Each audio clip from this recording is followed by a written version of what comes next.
तो बिल्कुल संतोष मोकामा से एक बार फिर से अनंत सिंह जीत गए हैं और एक बार फिर से देखिए मोकामा अनंतमय हो गया। एक बार फिर से आपको विधानसभा लेकर चलते हैं जहां सहयोगी विभा वहां पर मौजूद है। विभा, कैसी तस्वीरें देखिए? अब तो एक जीत भी हो गई है जेडीयू की तरफ से, मोकामा सीट भी जीत लिया गया, अनंत सिंह फिर से विधायक बनने वाले हैं।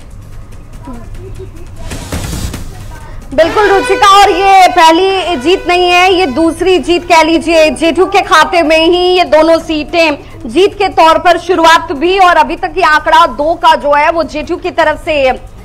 और ये जिस तरीके से, और देखिए हमारे साथ चूंकि लोक जनशक्ति पार्टी से भी जुड़े हुए हैं नेता, तो मैं जरा उनसे जान लूं कि मोकामा में 2 बावलियों के बीच ही एक तरीके से फाइट थी। उनमें अनंत सिंह अपने आप को पहले से कह रहे थे कि हमारे अलावा कोई दूसरा विकल्प नहीं है क्योंकि जनता के दिल में हम बसते हैं।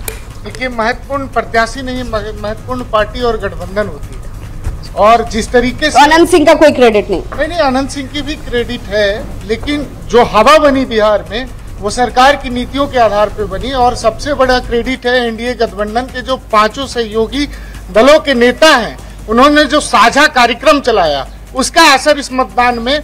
और एक बात और इसमें खास देखिएगा कि पहली बार लोक जनशक्ति बिल्कुल, और अपने दर्शकों को ये बता दें 3 सीटों पर नतीजे घोषित किए जा चुके हैं और ये तीनों सीट जो है वो एनडीए के पास जीत के साथ गई है। सीधे तौर पर अब देखिए जो आंकड़ा है वो अब धीरे धीरे बढ़ता हुआ, और अब नतीजे जो है वो परिणामों के तौर पर आ रहे हैं। अब 4 सीटों पर परिणाम घोषित हो चुके हैं और ये चारों सीट जो है वो एनडीए के पास जा रहे हैं।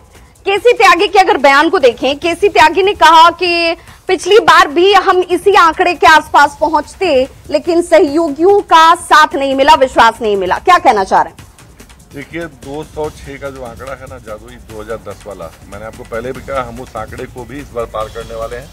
सहयोगी इस बार, जैसे कि भाई ने भी कहा और हमारे सारे नेता कहते आ रहे थे कि हम बिल्कुल एक 5 पांडवों की अटूट एकता के साथ हम चुनाव लड़े थे, जहां ना कोई बड़ा भाई था ना कोई छोटा भाई था, हम सब ने एकजुटता के साथ लड़ा और महागठबंधन का समूल नाश किया है। और बिहार की जनता को धन्यवाद देना चाहूंगा कि बिहार की जनता ने ना तो कोई जातिगत संघर्ष को चुना, ना भ्रम फैलाने की स्थितियां जो की गई, ना नौकरियों के झूठे। अब स्ट्रेटेजी पार्टियों को भी बदलनी होगी। केसी त्यागी के बयान पर मैं इसलिए बार बार कोट कर रही हूं क्योंकि केसी त्यागी क्या कहना चाह रहे हैं कि ये जो पिछली बार आंकड़े आए थे वो किसकी वजह से कम हो गए, और अभी जो मैसेज गया जनता के बीच कि भाई हम इंटैक्ट हैं इसलिए ये आंकड़े हैं। देखिए, बिहार की जनता ने